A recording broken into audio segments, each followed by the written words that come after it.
క్షేమంగా ఆరోగ్యవంతులుగా ప్రార్థనలో విశ్వాసంలో కొనసాగుతున్నారని, కుటుంబ ప్రార్థనలు, బైబిల్ స్టడీ, వ్యక్తిగత బైబిల్ స్టడీ మర్చిపోకుండా చేయండి. ఆయన కొరకు మీరందరూ ప్రార్థన చేస్తున్న స్తోత్రాలు. మరి నిన్న ఎంఆర్ఐ స్కాన్ అయిపోయింది, రిపోర్ట్ ఇంకా రాలేదట. సాయంకాలం దాకా మేము వెయిట్ చేశాము, మాకు కూడా ఏం చెప్పలేదు. మీ ప్రార్థనలో ఆయన గురించి జ్ఞాపకం చేసుకోనండి. దేవుడు అద్భుత కార్యాన్ని చేసేటట్టు దేవుడు మనల్ని ఆశ్రయించి మన జీవిత కాలంలో మరి ఒక దినం ఇచ్చాడు కదా, అక్టోబర్ 10 శనివారం. మరి ముందుగా ప్రార్థన చేసుకొని వాక్యంలోకి వెళ్దాం. ప్రేమామయుడ, సర్వోన్నతుడ, కృపా కనికరము గల దేవ, నమ్మదగిన మా తండ్రి, ఘనమైన మీ నామమునకు స్తుతులు స్తోత్రాలు. మాకు యోగ్యతను క్రీస్తునామములో దయచేశారు. మారు మనస్సు అనుభవాన్ని ఇచ్చారు. ఉచితముగా మీ రక్షణ ఇచ్చారు. మిమ్మల్ని తండ్రి అని పిలిచే ధన్యతనిచ్చారు. మా అవసరతలని తెలియచేసి ఆధిక్యతనిచ్చారు. ఆయన కొరకు ప్రార్థన చేస్తున్నాం. మీ కృపను విస్తరింపచేయండి. ఏ వ్యాధి అయినా నయం చేయగల మహోన్నతుడు మీరు.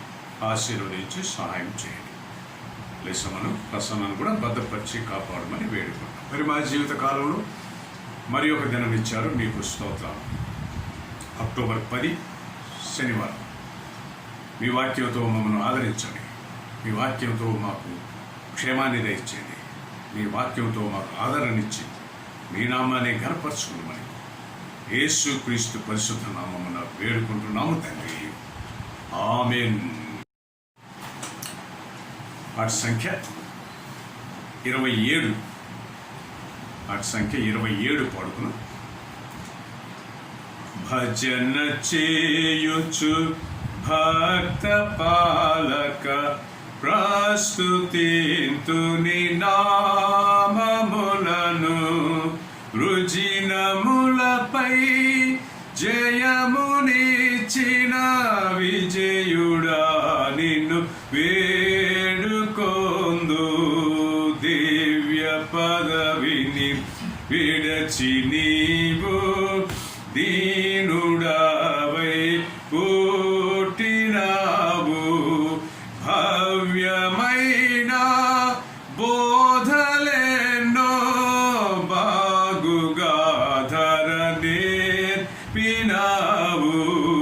భజన చేయుచు భక్త పాలక ప్రస్తుతింతుని నామములను, నరుల కావను పరము నుండి ధరకు నీవు వచ్చినావు.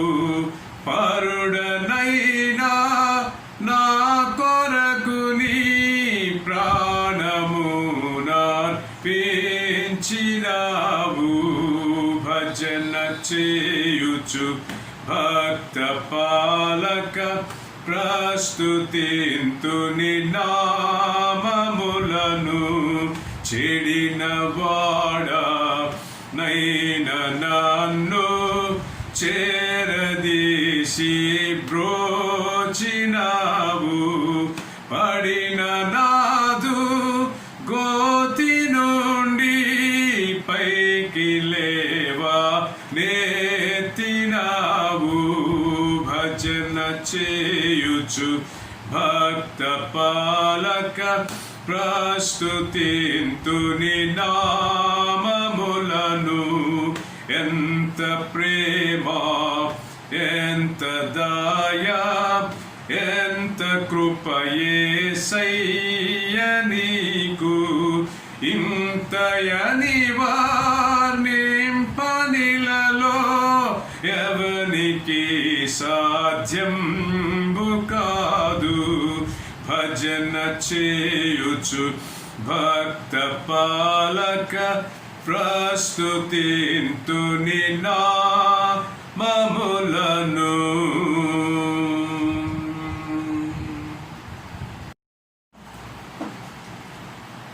ఈ దిన వాక్య భాగము కొరింథీయులకు రాసిన మొదటి పత్రిక 15వ అధ్యాయం 14వ వచనం. 1 కొరింథీ 15:14 ఒకటి. రెండవది దానియేలు గ్రంథం 10వ అధ్యాయం 21వ వచనం. కరస్పాండింగ్ అది కూడా కొంచెం చూసుకుని. దానియేలు గ్రంథం 10వ అధ్యాయం 21వ వచనం. మరి నా అంశం ఏమిటంటే జీవ గ్రంథము సత్యవేదము. జీవ గ్రంథము సత్యవేదం అంటే ఈ ప్రపంచంలో ఏదైనా జీవ గ్రంథం అని కానీ సత్యవేదమని చెప్పబడిన పుస్తకాలు ఏమైనా ఉన్నాయంటే అది ఒక బైబిలే. అది ఎందుకు ఇంత ప్రధానమైందో, దీని బోధ ఏమిటో, దీని విషయం ఏమిటో ఈరోజు మనం స్టడీ చేద్దాం. చూడండి, చారిత్రక సత్యానికి బదులు తప్పుడు సువార్త విధానాలు మనం చూసాము.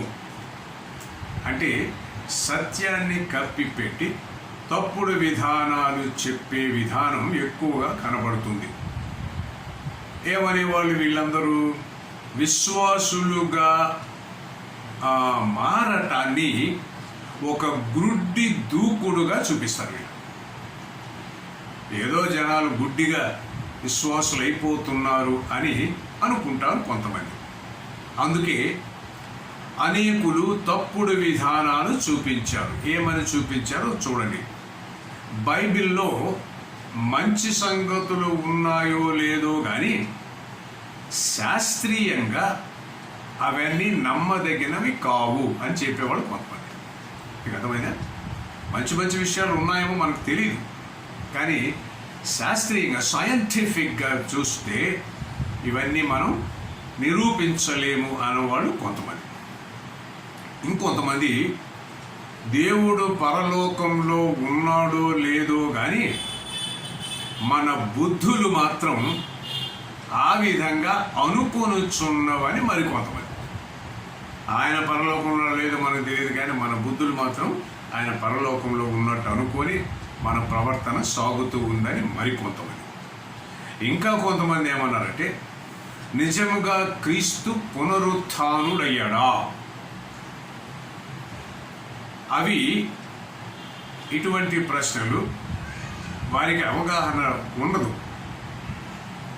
నిజముగా విశ్వాసులైన వారికే కానీ ఈ సత్య వేదము అందరికీ అర్థము కాదు. ఓకే, ఇదంతా వితండవాదం అయిపోయింది. ఏదో చెప్పాలి, క్రైస్తవ్యం మీద దుమ్మెత్తిపోయాలి, ఇది మనకు సంబంధించింది కాదని చెప్పడము, లేకపోతే ఇందులో మనం నేర్చుకోవాల్సింది ఏమి లేదనో, లేకపోతే ఈ 20-21వ శతాబ్దానికి సరిపోయేది కాదనో రకరకాల వాదనలు జరుగుతూనే ఉన్నాయి ప్రియమైన వారు. అయితే గమనించండి, క్రైస్తవ్యము చరిత్రతో ముడిపడి ఉండకపోతే ఇదొక మోసకరమైన విధానమే అవుతుంది.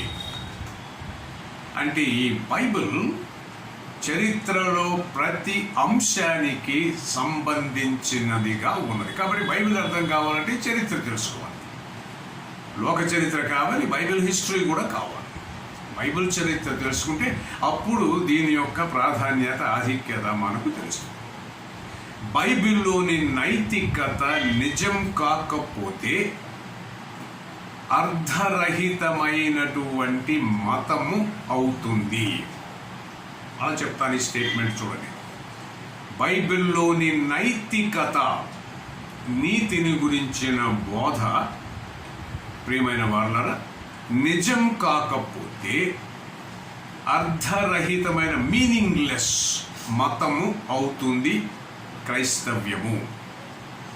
చూడండి ప్రియమైన వారా, దేవుడే లేకపోతే కార్ల్ మార్క్స్ అన్నటువంటి రష్యా గ్రంథకర్త చెప్పినది నిజమవుతుంది. ఆయన ఏమన్నాడంటే మతం అనగా ఎవరి ఉద్దేశాలను అయితే మూఢనమ్మకం మూఢనమ్మకాలను తరిమివేయాలి.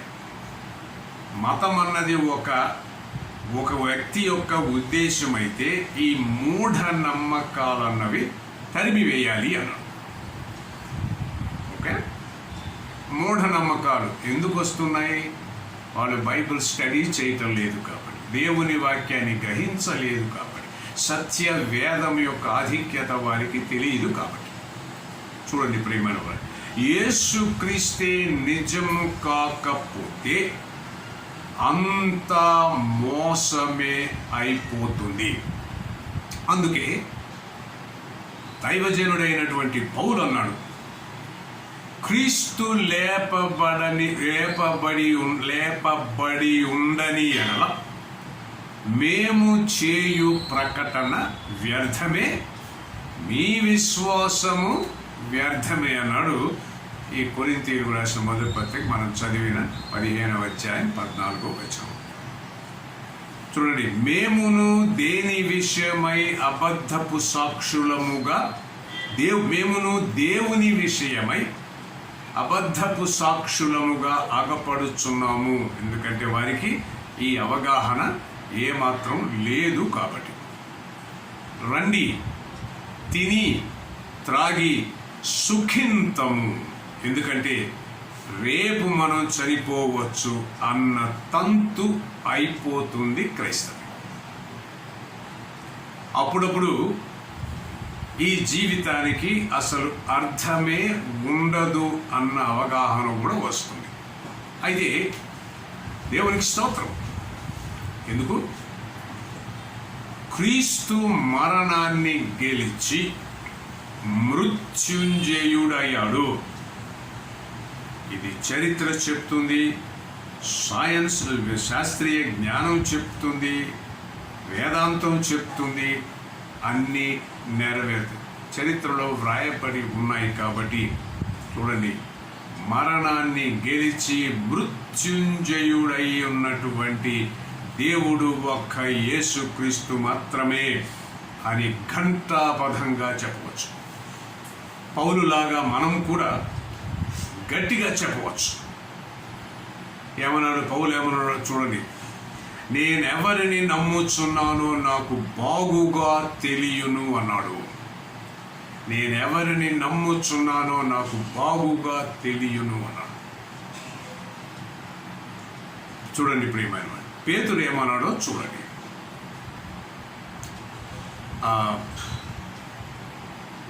పేతురు ఏమన్నాడంటే, ప్రపంచంలోని మాటలను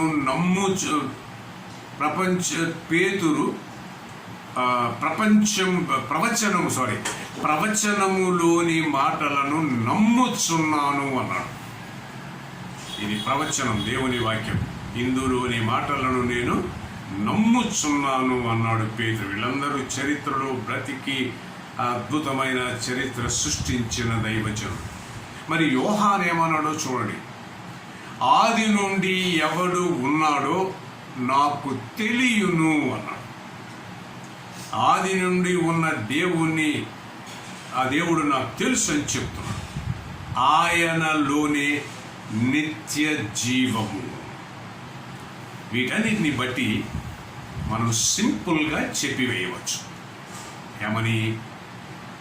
ఈ జీవ గ్రంథం, మన చేతుల్లో ఉన్నటువంటి ఈ జీవ గ్రంథం, పరిశుద్ధ గ్రంథం సత్య వేదమని, క్రైస్తవ్యము నిజమని మనం చెప్పవచ్చు. చూసారా?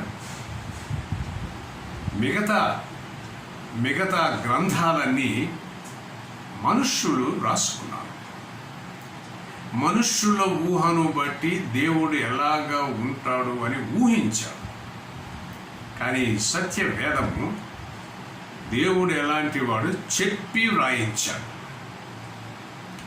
కాబట్టి ప్రియమైన వాళ్ళారా, పరిశుద్ధాత్మ ప్రేరేపణతో వ్రాయబడినటువంటి సత్య వేదము, జీవ గ్రంథము మన చేతుల్లో ఉన్నది. ఇప్పుడు మన బాధ్యత ఏమిటి? దీన్ని చాలా జాగ్రత్తగా చదవాలి. ఇందులో ఉన్న విషయాలు మనం గ్రహించాలి.